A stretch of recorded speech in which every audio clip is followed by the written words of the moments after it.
ठीक है। अब उसके बाद क्या है n+2, n+2 को चेक करते हैं, ठीक है। तो जैसे ही 2 जोड़ेंगे n में तो 3³ + 4 हो जाएगा, 3³ + 4 आया। अब इसमें भी 3 कॉमन नहीं हो रहा है, भी नॉट डिविजिबल बाय 3 है, ठीक है। अब जो है एक बचा है n+4 को यहाँ देख लेते हैं, n+4 तो n का यहाँ 2 है, n का वैल्यू 3³ + 2 है, 4 जोड़ेंगे क्या हो जाएगा 6 हो जाएगा, ठीक है। n+4 में निकला है, यहाँ थोड़ी होगा, 4 जोड़ेंगे तो यहाँ क्या हो जाएगा 6 हो जाएगा। जैसे 6 होगा 3 कॉमन होगा, 3 कॉमन हुआ तो क्या आएगा 3³ + 2 आएगा। तो 3 कॉमन है यहाँ पर, 3 कॉमन है यहाँ पर, तो 3 जब कॉमन है तो ये डिविजिबल है 3 से, तो यहाँ पर ये डिविजिबल हो गया, यहाँ पर ये डिविजिबल हो गया और यहाँ पर ये डिविजिबल हो गया। तो तीनों ही केस में कोई एक ही डिविजिबल है, यही तो कह रहा है प्रूव करने के लिए कि सिर्फ और सिर्फ एक ही डिविजिबल होता है n+2 n+4 में। तो लास्ट में लिख देंगे after observing all this data we can say that one and only one out of n+2 n+4 is divisible by 3। आपको लास्ट में लिख देना बस, दैट्स ऑल, हो गया ये। Okay, we'll move toward the next question।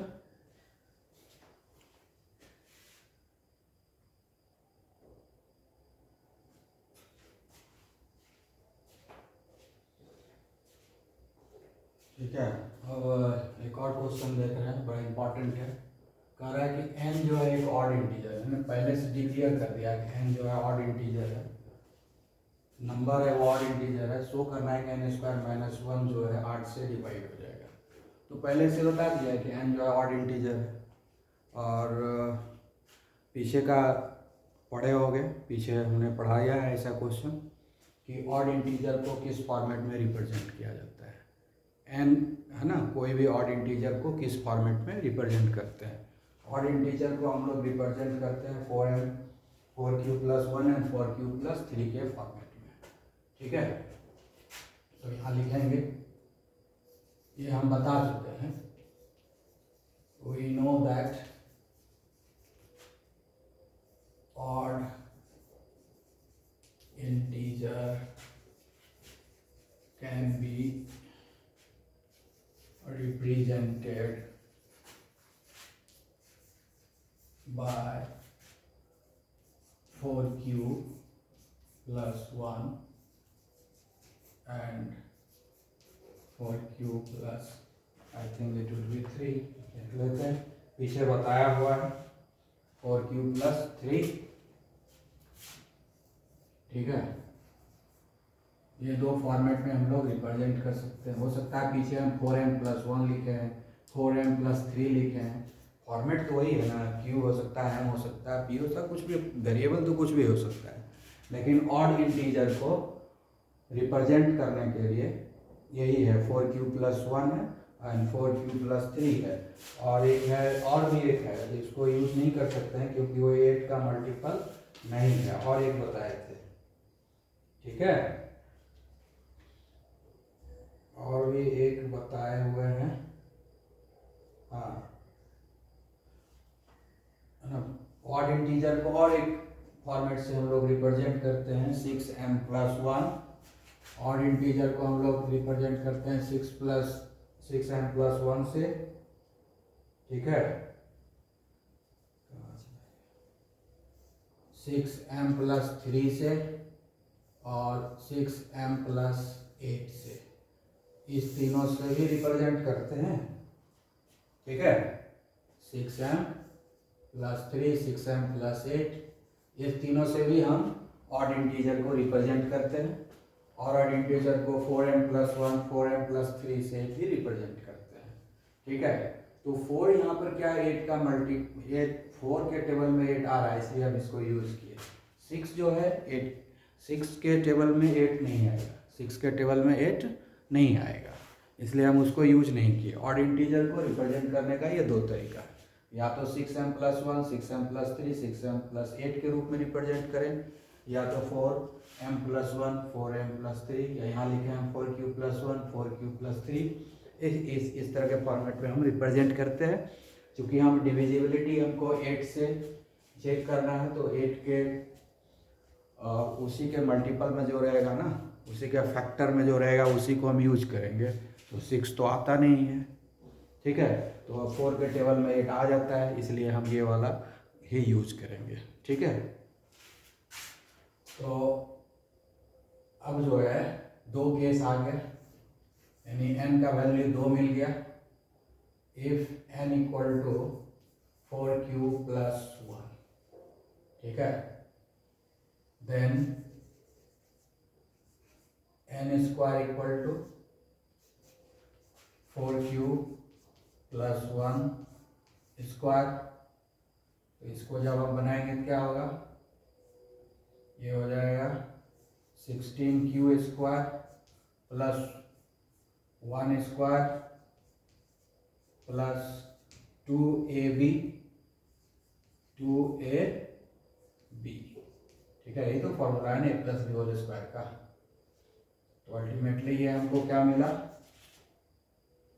16q square plus 8q plus 1, ठीक है।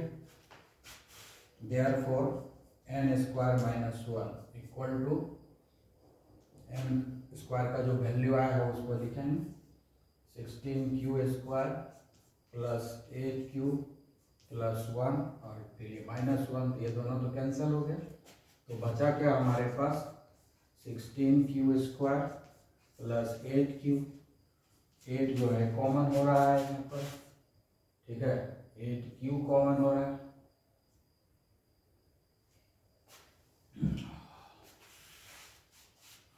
ये कॉमन ले लेते हैं, आराम से बनेगा।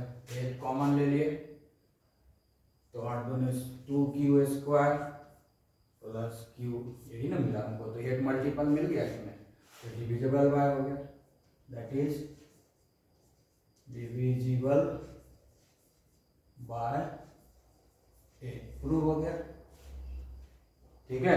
कि 4q प्लस 1 लेते हैं तो डिविजिबल बाय 8 हो जाता है, ठीक है। अब दूसरा केस लेते हैं, if n equal to, n का दूसरा वैल्यू क्या होगा, है ना, it can be represented by this two, तो दूसरा वैल्यू क्या होगा, 4q प्लस 3, और 4q प्लस 3, ठीक है।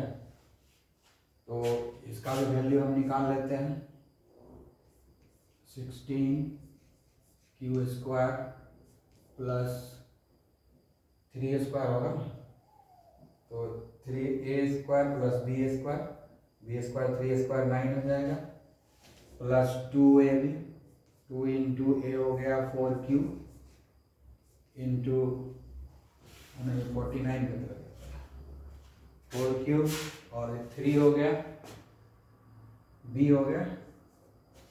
इसको जब हम कैलकुलेट करेंगे तो आएगा 16q स्क्वायर प्लस 4 दूनी 8, यह 24, ये हो गया 24q और प्लस 9, ठीक है। अब देखते हैं, अब जो नेक्स्ट है, ओह ये तो n इक्वल टू 4, गलती है ना, n स्क्वायर हो गया, ये तो n स्क्वायर का नाम निकाल दिया, इनको स्टेटमेंट इधर लिखना पड़ेगा। If n equal to 4q plus 3 then n square, ठीक है, हो गया, आ गया हमारे पास। अब हम लोग बनाते हैं देयरफॉर n स्क्वायर माइनस 1, ठीक है। तो n स्क्वायर क्या क्या है, 16q square plus 24q plus 9 और ये माइनस 1, ठीक है।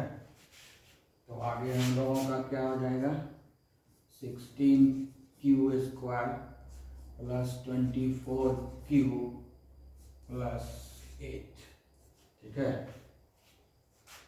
9 में 1 माइनस होगा 8 हो जाएगा ना। अब 8 जो है कॉमन हो रहा है पूरे में, 8 कॉमन हो गया तो हो गया 2Q स्क्वायर, 8 दूनी 16, 8 तिया 24, 3Q हो जाएगा और फिर प्लस 1। अब देखो यहाँ भी क्या हो गया, ये भी डिविजिबल बाय 8 हो गया क्योंकि 8 कॉमन आ गया, 8 फैक्टर आ गया, तो ये भी डिविजिबल बाय 8 हो गया है। तो ये भी हो गया divisible by 8, that is divisible by 8, ठीक है। ये तो प्रूव करना था, n स्क्वायर माइनस 1 जो होता है 8 से डिविजिबल है, और वो हम लोगों ने यहाँ पर प्रूव कर लिया। यही मेरा अपना टारगेट था, हो गया। ओके, तो ये प्रूव हो गया, समझ में आ जाना चाहिए। सर अब इतने क्वेश्चन एनफ है, जिससे कि यूक्लिड्स का डिवीजन लेमा जो है समझने के लिए इतना तो काफ़ी है। इसके बाद भी प्रॉब्लम होगा तो फिर बात करोगे। ओके।